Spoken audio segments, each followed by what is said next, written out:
Welcome to McANEL's Travel, Fitness, Cooking, Food, Art. Good morning guys! At ang gagawin natin ngayon ay ang napakadali at healthy na fried rice. Ayan, so ito ang ating ingredients. Meron tayong carrots. Ano tawag nito? Hindi ko alam kung anong tawag nito. Saluyot. Saluyot to sana ay Tagalog. Ayan. And then meron tayong butter, meron tayong garlic and onions. And then meron tayong egg. So, maglalagay lang din tayo ng star margarine.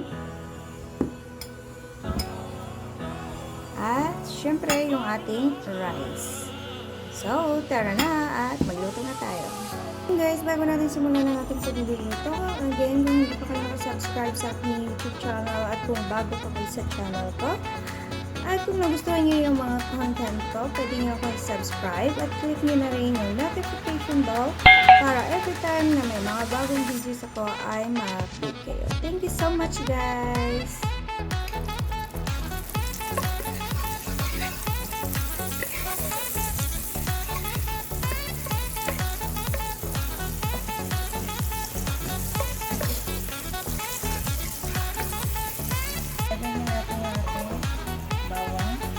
Garlic.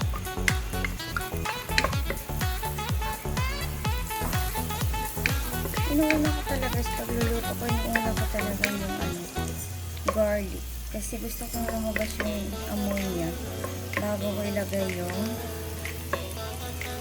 onion. Pero, depende naman sa inyo yung gusto nyo unahin.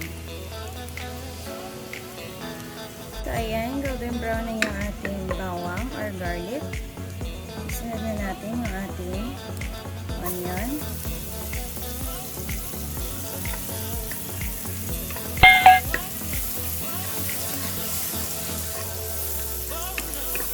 Yung ating carrots.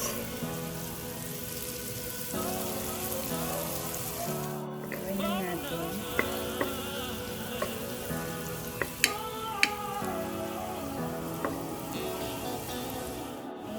Saluyot. Optional lang pa guys. Pero sa akin, ayan, lagyan natin ng saluyot.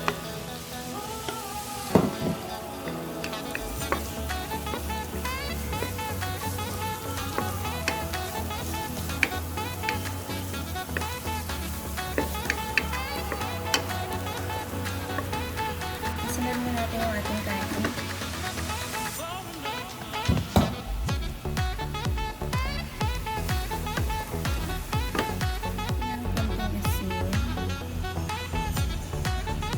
Ng paminta.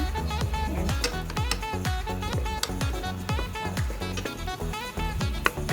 Pwede tayo mag-add ng patis. Ng konting soy sauce.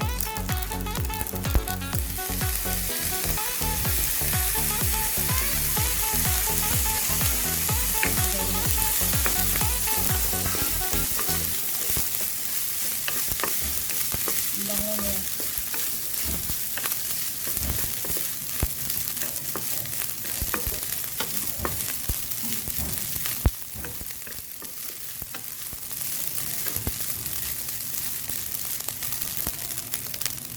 Yung ating itlog.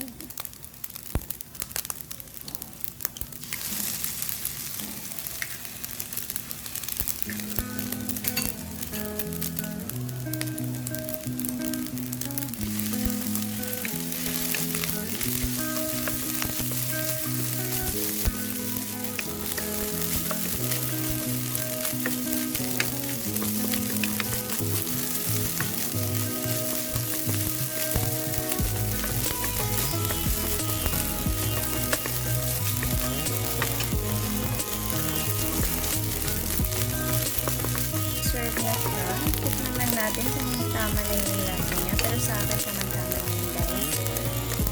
Hindi na siya masyadong maalat. Tama lang. So, meron na tayong napakadaling gawin at napakadaling lutuin. Ayan, meron na tayong breakfast. So, ayan. Naka-plating na yung ating fried rice. with some vegetables and toasted bread with hot coffee. Ayan, so let's enjoy our breakfast. And thank you so much guys. Kapag hindi pa kayo nakasubscribe sa aking YouTube channel, please subscribe na at i-click nyo na rin yung notification bell para every time na may bagong upload ako ay ma-update kayo. So, thank you so much. Thank you for watching. Please subscribe, like, and share.